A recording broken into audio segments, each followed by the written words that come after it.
I'm here in the studio with Jazmine Lowther, our 50K runner up this year.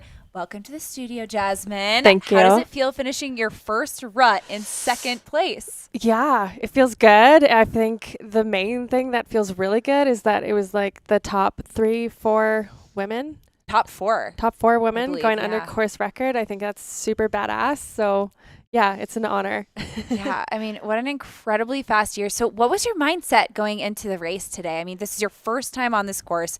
This is a gnarly course, as we know. Mhm. What were you thinking this morning as you towed that start line? Yeah, it's always such a curious thing. I think for me, there was definitely some unknowns. So, coming off of a DNF at CCC and just wanting to see how my body is doing and see how the legs will spin out at altitude again.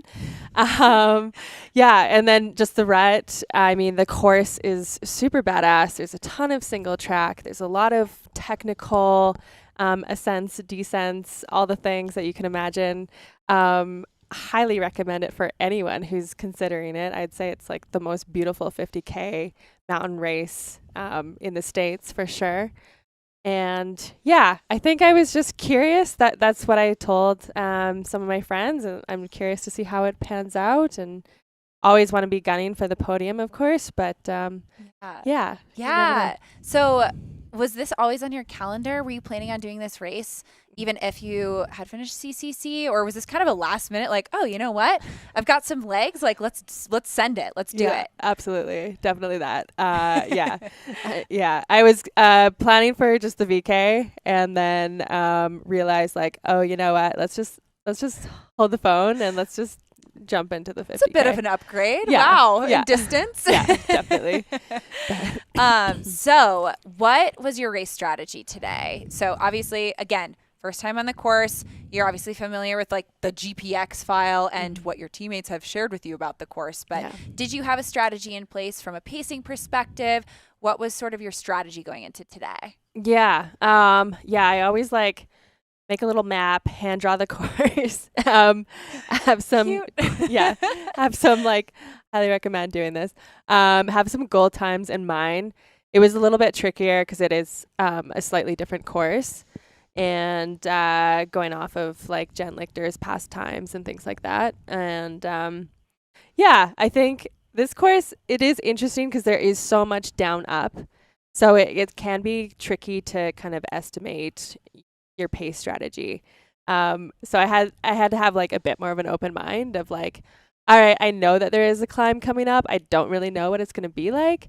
And I will say that climb up to andesite is super brutal when you have like tired legs. It's at the last part of the race and it's like super steep. You're literally like clawing your way up some crazy black diamond mountain biking trails. Yeah, no, it's good times. So what would you say your least favorite part of the race course was and your favorite part of the race course was? Ooh, yeah, maybe, maybe the andesite climb would be my least favorite, off the top of my head, and then, I mean, most aesthetically pleasing was definitely going up Lone Peak. It's a grind, so you have to work for it a lot. There's like some ropes there that you can Did you use. use them at I all? did. Yeah, I thought we Yeah, saw that. We yeah, definitely saw Claire using it. We had yeah. some a bit longer drone footage on her at Mhm. first, and then we were able to pan out and see Yeah, you between sandwiched between Claire and Hannah, yeah, almost like exactly at the same interval apart. yeah. You should It's definitely look nuts. back at the footage and see it's Yeah. incredible. At that point, did you? I'm assuming you saw Claire. Did you look back at all and see Hannah? Oh, I knew Hannah was on my ass. Yeah. Yeah, definitely. Yeah. So it was going through your mind when you'd look back and see her chasing after Yeah. you. Yeah. She was strong on the uphills, absolutely. And yeah, she was lighting a fire on me for sure. And then I don't actually know. I don't think I actually knew that Claire was so close to me. Um, yeah, so I don't think I actually saw her, which is a little bit unfortunate. That would have like fueled my fire even more. But yeah, I think that is so cool to be like neck and neck for a female race, and definitely it's such a like keystone part section of the race too. So that was really Yeah. fun. Yeah. Yeah. What about, so your fueling strategy? Did you execute as you had planned?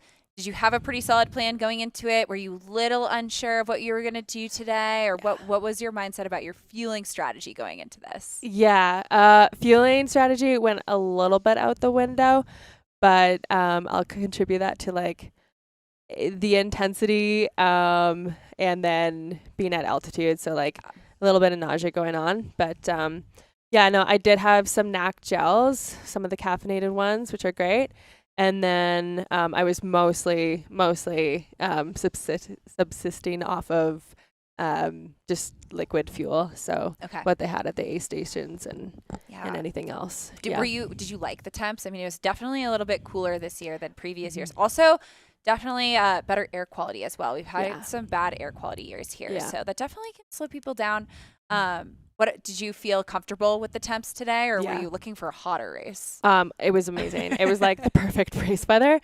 There was definitely like the section coming off of Lone Peak. It's super epic. It's just like this downhill on dinner plate rocks, and you're trying not to bail. You're trying not to eat it, and it was super windy, so that got definitely a bit cold. But otherwise, I mean, we had like perfect overcast weather.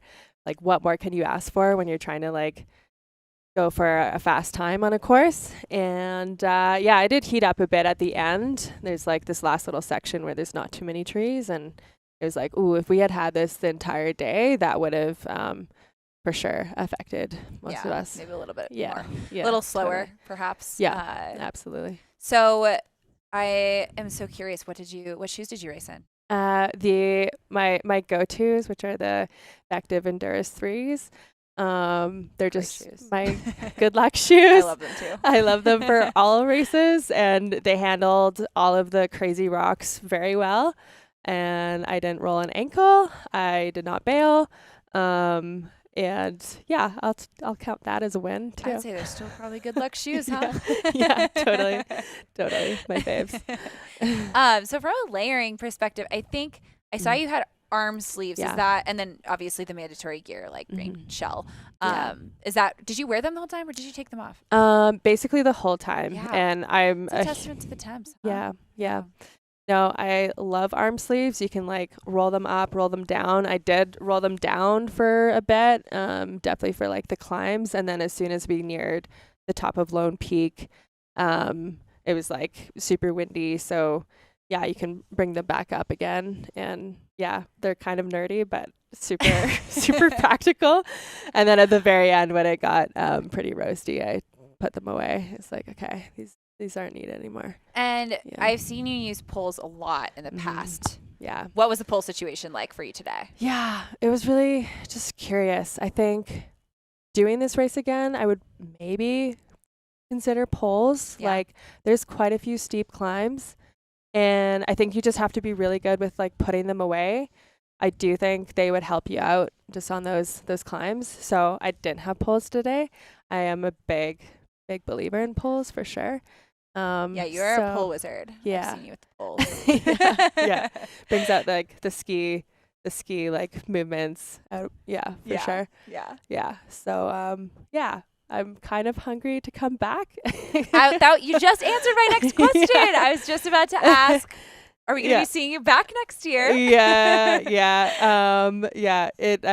If I can like fit it in, for sure. I definitely would love to come back, and I think anytime that you get like second place, you're kind of hungry for more. So running the time that you ran, executing the race as you did, it being your first time on this course, I think we're all excited to see you back a second time and see what you can do. Yeah, I'll be back. I'll be back, Mike Foot. You've heard it here. Jazmine will be back. Yeah.